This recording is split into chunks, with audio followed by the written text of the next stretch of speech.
centímetros com grossas paredes de aço.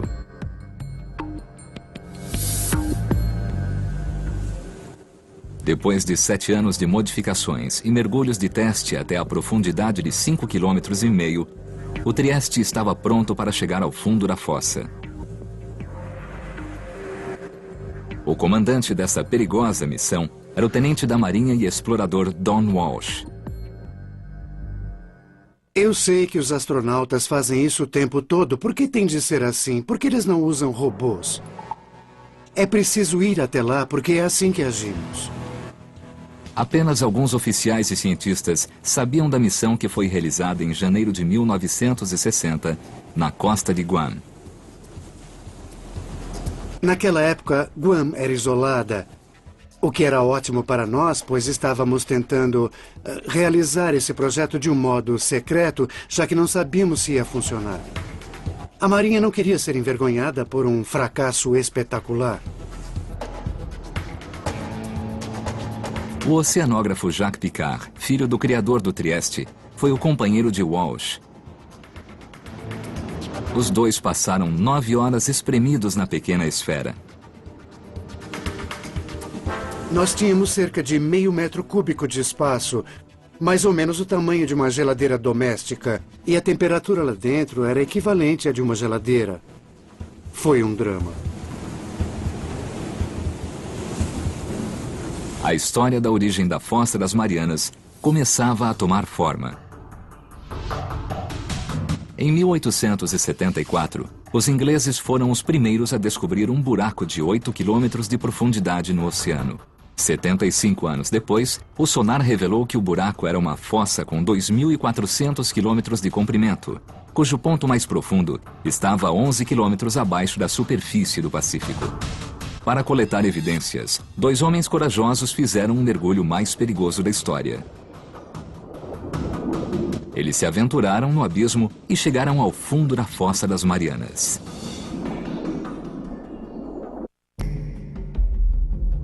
A Fossa das Marianas é um dos lugares mais remotos da Terra. Em janeiro de 1960, 2 exploradores dos oceanos, Don Walsh e Jacques Piccard, mergulharam em suas profundezas em um submersível.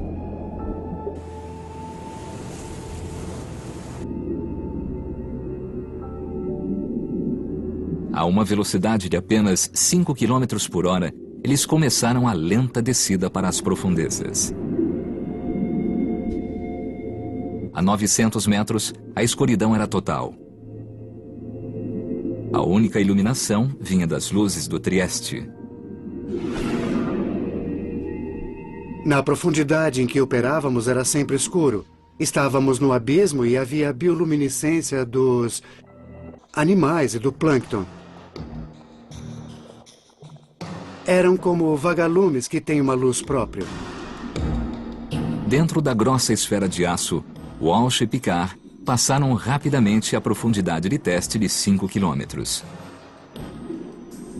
Tudo parecia correr conforme o plano. A parte traseira da cabine era protegida por uma dupla camada de vidro. Mas com 2 horas de mergulho, a placa externa rachou. Ouvimos um estrondo. Não sabíamos o que era, estávamos a 6 quilômetros. Olhamos em volta e verificamos tudo.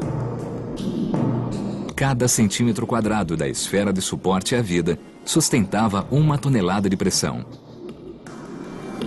Com o vidro externo rachado, apenas uma placa de vidro separava os homens da morte certa. Se o vidro interno rachasse, nós teríamos morrido instantaneamente. Talvez sem perceber. Mas a placa interna de vidro permaneceu inteira. Walsh e Piccard decidiram continuar a descida. Depois de 4 horas e 48 minutos tensos, eles se aproximaram do fundo e se surpreenderam com um movimento no leito oceânico. Antes de pararmos no fundo, vimos um peixe chato com uns 30 centímetros. E como esse é um peixe de profundidade, então havia outros. Ninguém esperava ver vida a essa profundidade. Mas isso significava que eles tinham chegado ao fundo da Fossa das Marianas. O marcador de profundidade indicava 10 quilômetros e 900 metros abaixo da superfície e confirmava os dados do sonar.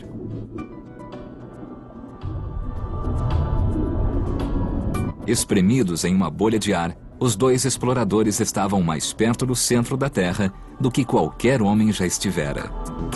Nós tiramos uma fotografia. E é essa a imagem que estão vendo. Dissemos que faríamos e fizemos. Mas havia trabalho a fazer. Walsh e Picard queriam fazer observações sobre a enorme fossa. Infelizmente, o Trieste levantava uma nuvem de sedimentos que obstruíam a visão. Era como atravessar a neblina. Então percebemos que não veríamos nada e decidimos voltar para a superfície. Ao largo da ilha de Guam, o Trieste emergiu depois de descer da Fossa das Marianas. Depois de 9 horas difíceis, Walsh e Picard voltaram à superfície em 23 de janeiro de 1960 e conseguiram o recorde do mergulho mais profundo de todos os tempos. Até hoje, esse feito extraordinário não foi repetido. A missão foi um sucesso. Mas o mistério continuou. Os geólogos não entendiam o que tinha formado a imensa fossa. Se não podiam achar a resposta no abismo, tinham de procurar em outro lugar. Talvez houvesse alguma coisa no leito oceânico que explicasse a origem da fossa. Nos anos 50 e 60, uma equipe de geólogos liderada por Harry Hess compilou dados de sonar de todos os oceanos. Era como se tivessem tirado a tampa de um ralo gigante para drenar toda a água e expor o leito oceânico. Os mapas revelaram que a Fossa das Marianas é apenas uma parte de uma rede de cânions submarinos que se estende por todo o planeta. Mas não era só isso. Paralela à Fossa das Marianas, do outro lado do Pacífico, os mapas mostraram uma cordilheira submarina. A cadeia do Pacífico Leste, que também é parte de uma rede global, uma cadeia de montanhas de 64 mil quilômetros de extensão que circunda o globo, formando o maior acidente geográfico da Terra. Foi uma descoberta importante que talvez pudesse explicar a formação da Fossa das Marianas. O próximo passo estava claro. Era preciso entender qual a conexão entre a Fossa das Marianas e a cadeia do Pacífico Leste.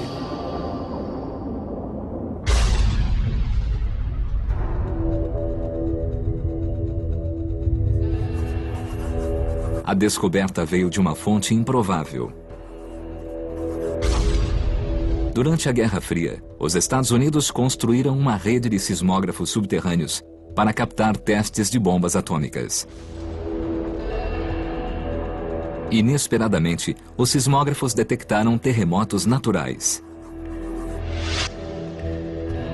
Quando os geólogos marcaram os terremotos no mapa, surgiu um padrão. Eles estavam agrupados nas cadeias e nas fossas oceânicas. Essa descoberta mudou nossa compreensão da Terra. Os geólogos perceberam que o atrito que provoca terremotos vem de movimentos que ocorrem no fundo das cadeias e fossas.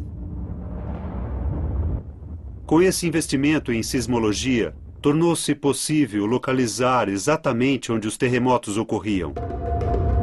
Essas coisas, a localização precisa, a profundidade e o movimento, delinearam os limites das placas tectônicas. Foi a origem de uma teoria nova e extraordinária. A camada sólida de rocha, a crosta, sobre a qual ficam a terra e o oceano, é quebrada em uma série de grandes lajes que os geólogos chamam de placas tectônicas. Ao se mover, essas placas criam